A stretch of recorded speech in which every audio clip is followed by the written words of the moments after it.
I'm Kalipso, and today I will try to explain how we can get the bouncing boxes. And what I mean by bouncing boxes is that we need to get this wing, and as you can see there are a bunch of boxes just moving on the canvas. And because I had a little bit of free time, I just decided to play with the code a little more, and I got these dancing pineapples. So I will go through the code line by line now. So let's go and see how the code of this works. So the first bouncing boxes, as you can see, we have only 3 things in our repository, and the first is of course the HTML file, the second is the box PNG, which I used for the logo for the title, and of course the readme file. So we are just starting our HTML file, and then we are using this in order to have the box icon in our title, as you can see it right here. And after that we are just giving it a title, Bouncing Boxes by KP, and a background color. So what this line of code does is that the text inside of the code will be bouncing from left to right and from right to left, as you can see it right here.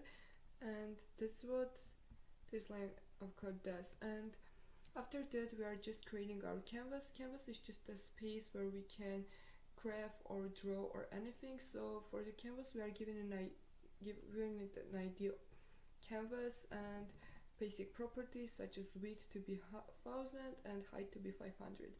And then we are done with creating the canvas. The next thing is styling the canvas. For styling the canvas we are just giving a position fixed, then 20 pixels from the top and 15% from the left, margin top, margin left, and of course border color, which would be light blue in our case. And as you can see, 20 pixels from the top, 15% from the left, and light blue borders. The next thing after styling the canvas is actually creating our boxes. So for creating the boxes we need some variables. Well, of course, first of all we need to get the canvas by its ID, and then the context, which will be in our case 2-dimensional. It could have been 4-dimensional or else, but we chose 2-dimensional canvas, and number of points can be changed, it won't affect the code anyway. I chose 15 points, which will mean 15 boxes. And then we are just creating an array of colors. In my case it's pink, teal, and crimson, and you'll see me using the array and generating random colors for my code in future.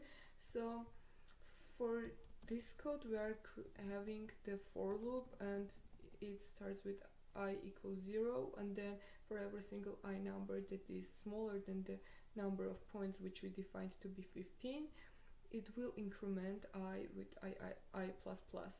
And then we are having points that push, and for this we need a few parameters. The first thing is the coordinates of the boxes. So for that we need x and y coordinates, which will be calculated randomly with the help of math random function, and it will be multiplied with the width of the canvas and with the height of the canvas. And we have already defined both of them. The width, as we can remember, was 1000 and the height was 500, so the coordinates will be multiplied by 1000 and 100 respectively. And also we need some properties for our boxes as well. In my case I decided for them to generate randomly in this case as well, so we are just using the math random function, multiplying it by 1000 because math random takes numbers from 0 to 1, and we want our boxes to be bigger than that, so we're just multiplying the function by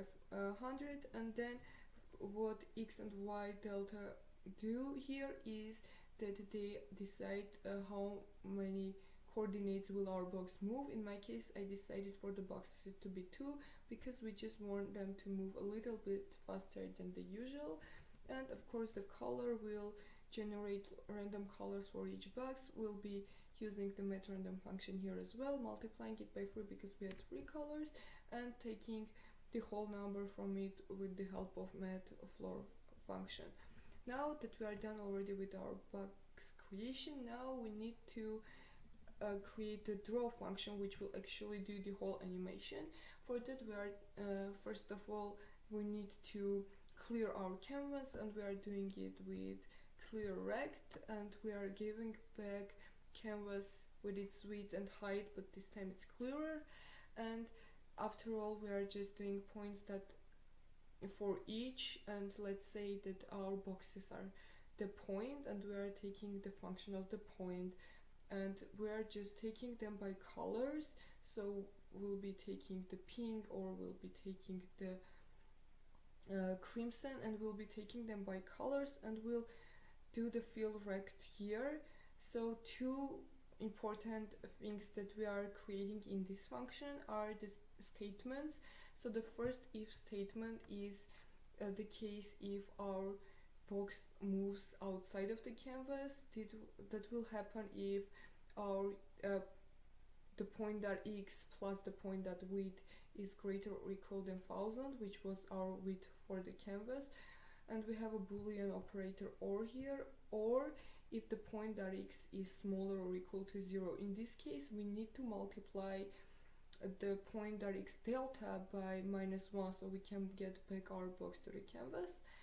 And the second statement is pretty much the same, but this time for the y coordinates. So if our box moves to the top, and it will happen if the point dot y or plus the point dot height is greater or equal than 500, which was the height for our canvas, or the point dot y is smaller or equal to 0. In this case, again, we are just multiplying it by -1 so we can get our box back into the canvas. And this was the draw function. For this, we are just creating an animate a variable called animate, and it's a function which will draw this function, and we are setting a timeout which will take two parameters, the animate function that we just created and time in which it will start the animate function again.